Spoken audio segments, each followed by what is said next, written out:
All right, the next installment from Run with the Horses, Eugene Peterson. This book challenges me to no end, and encourages me. And so a little piece of it to share. It's been a while. First, from one verse, Jeremiah 1:5, which says, "Before I formed you in the womb, I knew you, and before you were born, I consecrated you. I appointed you a prophet to the nations." And this is what Eugene Peterson, the author, says about that.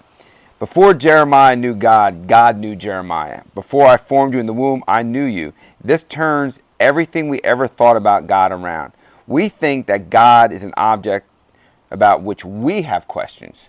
We are curious about God. We make inquiries about God. We read books about God.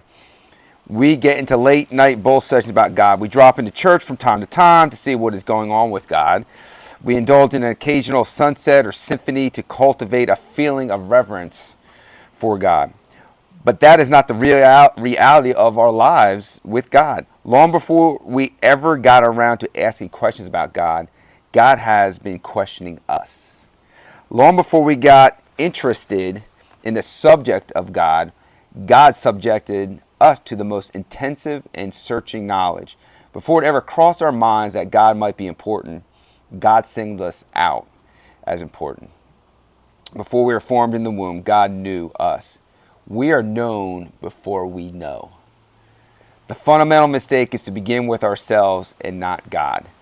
God is the center which all life develops. If we use our ego as the center from which to plot the geometry of our lives, we will live eccentrically. He goes on to say, what is God doing? He is saving, He is rescuing, He is blessing, He is providing, He is judging, He's healing, He's enlightening. There is a spiritual war in progress, an all-out moral battle. And Jeremiah, before he was born, was enlisted on God's side in this war, as we were too, as you are and I am. What is God doing? That's the question that we are to ask ourselves, not what we want God to be doing. Run with the horses.